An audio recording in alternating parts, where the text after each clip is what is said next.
પ્રદેશ 24 ગુજરાતીની વિશેષ રજૂઆતમાં હું ડૉક્ટર મોલી રાવલ આપ સૌનું હાર્દિક સ્વાગત કરું છું। આજે આપણે સૌ એક એવા પવિત્ર દિવસની ઉજવણી કરી રહ્યા છીએ જેણે સમગ્ર વિશ્વમાં ધર્મ, પ્રેમ અને ભક્તિનો સંદેશ ફેલાવ્યો છે। આજે આપણે શ્રી કૃષ્ણ જન્માષ્ટમીની ઉજવણી કરી રહ્યા છીએ। કૃષ્ણ જન્માષ્ટમી એટલે કે કૃષ્ણની જે જન્મ થયો છે એ અષ્ટમી અથવા ગોકુળ અષ્ટમી તરીકે પણ આને ઓળખવામાં આવે છે। આ એક વાર્ષિક હિન્દુ તહેવાર છે જે વિષ્ણુના 8મા અવતાર કૃષ્ણના જન્મની ઉજવણી કરે છે। ગીતા ગોવિંદ જેવા કેટલાક હિન્દુ ગ્રંથોમાં કૃષ્ણને સર્વોચ્ચ ભગવાન અને બધા અવતારોના સ્તોત્ર તરીકે ઓળખવામાં આવ્યા છે। કૃષ્ણનો જન્મ અમાંત પરંપરા અનુસાર શ્રાવણ મહિનાના અંધારિયા પક્ષ એટલે કે કૃષ્ણ પક્ષના 8મા દિવસે ઉજવવામાં આવે છે અને પૂર્ણિમાંત પરંપરા અનુસાર કૃષ્ણનો જન્મ ભાદરવા મહિનાના અંધારિયા પક્ષ એટલે કે કૃષ્ણ પક્ષના 8મા દિવસે ઉજવવામાં આવે છે। આ ગ્રેગોરિયન કેલેન્ડરના ઓગસ્ટ અથવા સપ્ટેમ્બર સાથે ઓવરલેપ થાય છે। આ એક મહત્વપૂર્ણ તહેવાર છે, ખાસ કરીને હિન્દુ ધર્મની વૈષ્ણવ પરંપરામાં। જન્માષ્ટમી સાથે સંકળાયેલા ઉજવણીના રિવાજોમાં ઉજવણીનો ઉત્સવ, ધાર્મિક ગ્રંથોનું વાંચન અને પાઠ, ભાગવત પુરાણ અનુસાર કૃષ્ણના જીવનનું નૃત્ય અને અભિનય, મધ્યરાત્રિ સુધી ભક્તિ ગાયન, જે જન્મનો સમય છે ત્યાં સુધી, અને ઉપવાસનો સમાવેશ થાય છે। કેટલાક મધ્યરાત્રિએ ભોજન સમારંભ સાથે દિવસભરનો ઉપવાસ પણ તોડે છે। સંસ્કૃત શબ્દ પ્રમાણે જોઈએ તો જન્મ અને અષ્ટમી એને 2 શબ્દોમાં વિભાજિત કરીએ તો જ તેનો અર્થ સમજી શકાય છે।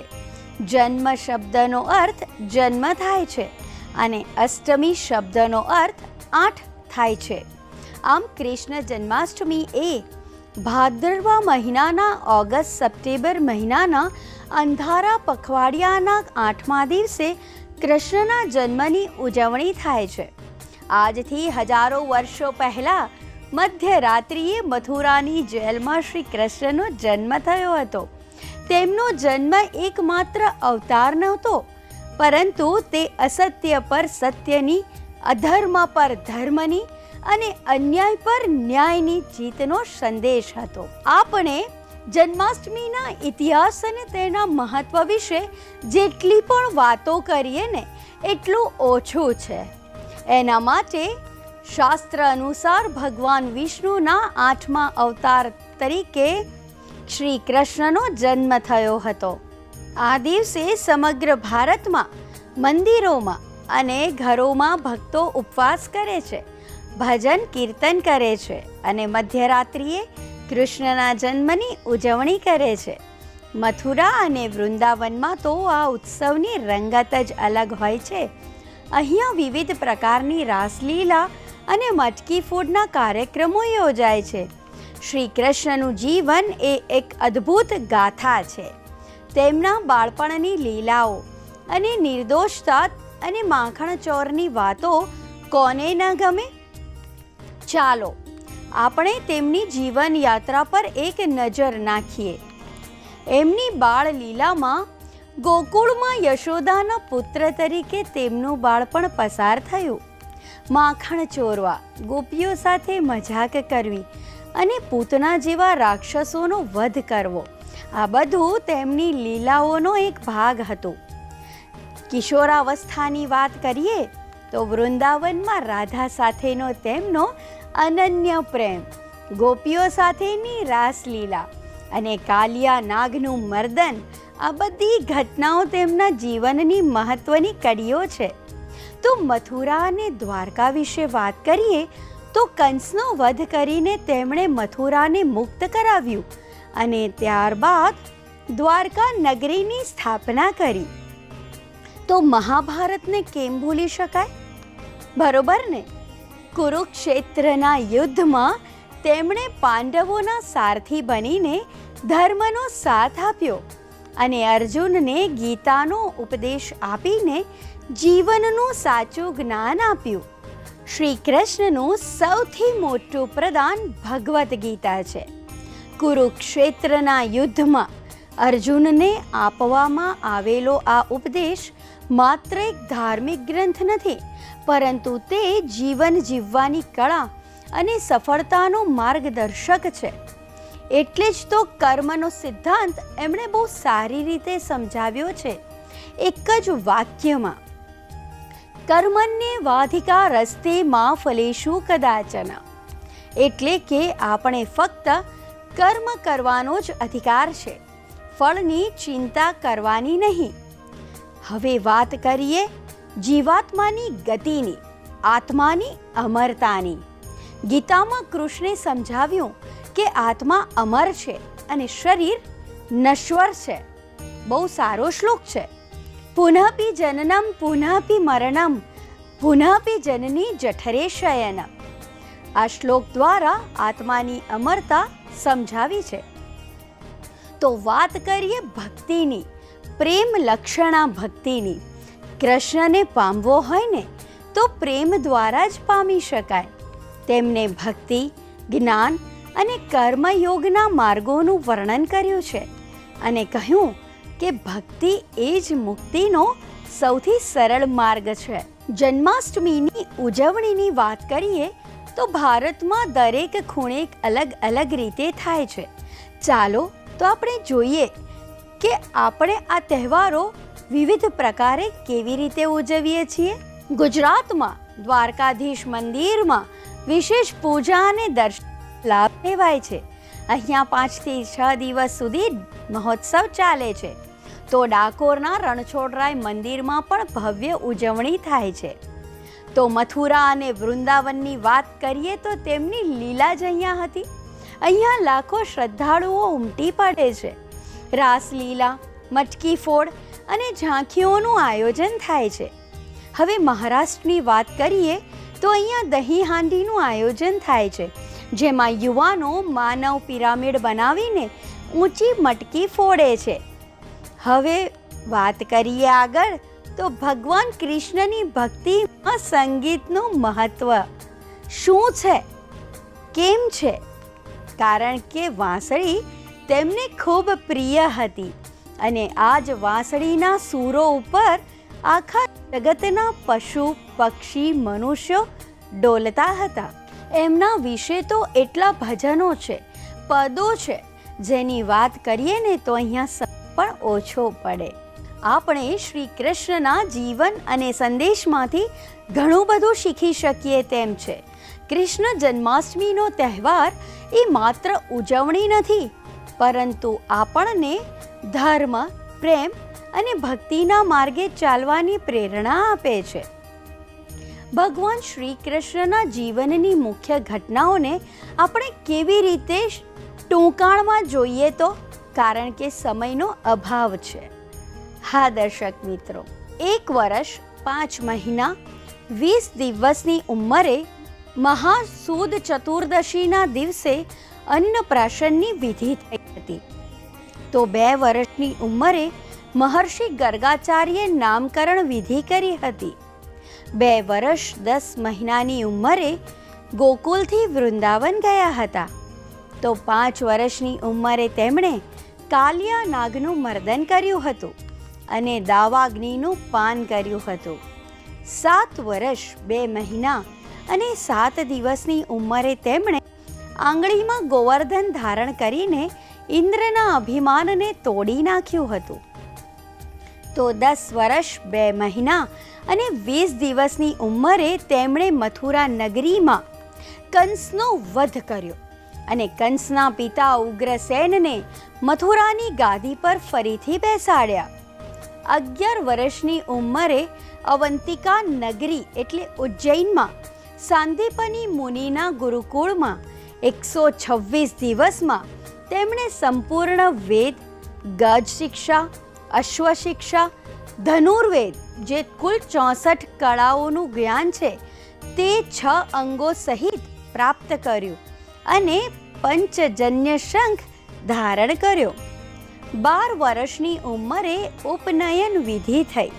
28 વર્ષની ઉંમરે તેમને રત્નાકર એટલે કે સિંધુ સાગર ઉપર ગુજરાતના દરિયા કિનારે દ્વારકા શહેરની સ્થાપના કરી. તો 38 વર્ષ 4 મહિના અને 17 દિવસની ઉંમરે દ્રૌપદી પાંચાલ રાજ્યમાં સ્વયંવરમાં ઉપસ્થિત રહ્યા હતા.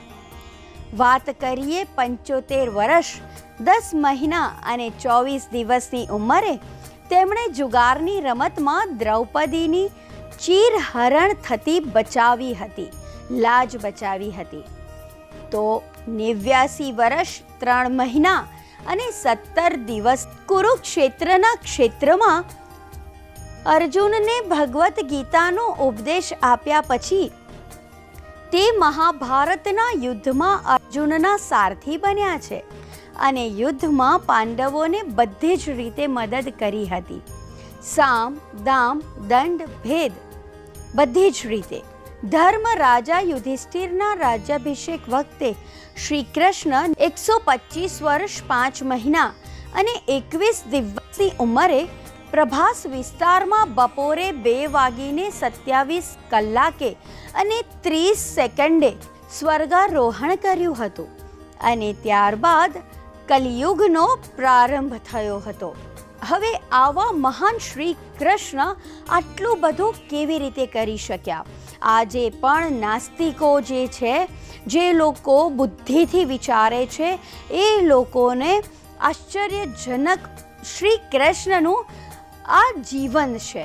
પરંતુ જ્યોતિષની દ્રષ્ટિએ આવા ધુરંધરો પાકવા એ કંઈ મોટી વાત નથી. જો શ્રી કૃષ્ણની કુંડલીને આપણે જોઈએ અને એમાં રહેલા યોગોને જો આપણે જોઈએ તો ખ્યાલ આવી જશે વિશ્લેષણ કરતા કે કેમ આટલા મહાન આવો ઊંચીનો અદકેરો માણસ હતો એ. ચલો માણસ તરીકે જ વાત કરી લઈએ, બરોબર ને? કારણ કે આપણે ધર્મ દ્રષ્ટિમાં વૈજ્ઞાનિક રીતે પણ જોઈએ છીએ.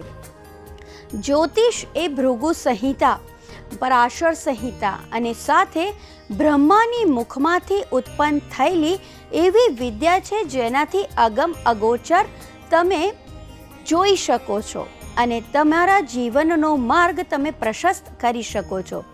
તો આપણે આજે કૃષ્ણની વાત કરતા હોઈએ તો શ્રી કૃષ્ણની કુંડલીમાં 5 મહાયોગ હાજર હતા. ભગવાન શ્રી કૃષ્ણની કુંડલીમાં રૂચક યોગ, ભદ્ર યોગ, હંસ યોગ, માલવ્ય યોગ અને શશ યોગનું નિર્માણ થયું હતું. રૂચક યોગ, જો કુંડલીમાં આ યોગ હોય તો વ્યક્તિ હિંમતવાન અને બહાદુર હોય છે. આવા લોકો તરત જ સાચો નિર્ણય લેવામાં માહેર હોય છે. આવા લોકોમાં વહીવટી કુશળતા વધુ જોવા મળે છે, જે કૃષ્ણના જીવનનો એક ભાગ હતો. ભદ્ર યોગ, શ્રી કૃષ્ણની કુંડલીમાં હાજર આ યોગ વ્યક્તિને બુદ્ધિશાળી, ચતુર, મીઠી વાણી બોલનાર બનાવે છે. આવા લોકો સારી સલાહ આપનાર પણ હોય છે. હંસ યોગ, કૃષ્ણની કુંડલીમાં જો આ યોગ હતો તો એનું મહત્વ કેમ વધ્યું?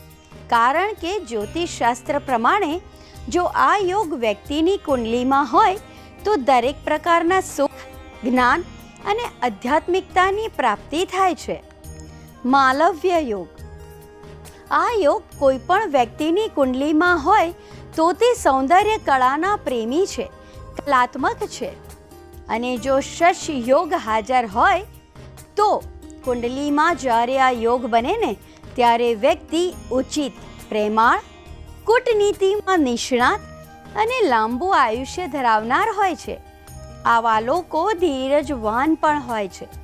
પરમ યોગી ભગવાન શ્રી કૃષ્ણ કયા ઘરના કયા ભાવના પ્રભાવથી બન્યા મહાન? વીર ભગવાન શ્રી કૃષ્ણના જન્મનું વિશ્લેષણ તો આપણે કર્યું, પણ સાથે ભગવાન શ્રી કૃષ્ણના જન્મ લગ્ન કુંડલીમાં વૃષભ રાશિમાં છે અને સંપૂર્ણ ભગવાન શ્રી કૃષ્ણ પરમ મહાન યોગી હતા. જ્યારે તેમના જન્મ પત્રકમાં 5મા ભાવમાં સ્થિત બુધના પ્રભાવે તેમને સંગીતકાર બનાવ્યા અને રાધા જેવી સુંદર પ્રેમિકા આપી. 9મા ભાવમાં સ્થિત ઉચ્ચ મંગળ અને શત્રુ મિત્ર ઘરમાં સ્થિત ઉચ્ચ શનિએ તેમને મહાન સંગીતકાર બનાવ્યા. મહાન હીરો, ન્યાયી, અત્યંત બહાદુર માતાના ઘરમાં મૂકેલા સૂર્યે તેમને માતા પિતાથી દૂર રાખ્યા.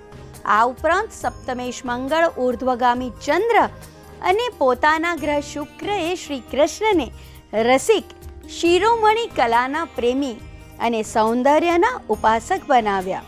એટલું જ નહીં, 9મા ઘરના ઉચ્ચ મંગળ અને 6ઠ્ઠા ઘરનો ઉચ્ચ શનિ, 5મા ઘરનો ઉચ્ચ બુધ અને 4થા ઘરનો ઉન્નત સૂર્ય તેમને મહાન પુરુષ, શત્રુહંતા, તત્વજ્ઞ, વિજયી, જનક અને અમર બનાવી દીધા કે જેના મૃત્યુ પછી પણ તમે એની યશોગાથાઓને યાદ કરો. દર્શક મિત્રો, ધર્મદ્રષ્ટિમાં આજે કૃષ્ણની ઝાંખી વિશે જાણ્યું અને કાલે ફરીથી મળીશું આ જ સમયે નવી દ્રષ્ટિ અને નવા દ્રષ્ટાંત સાથે.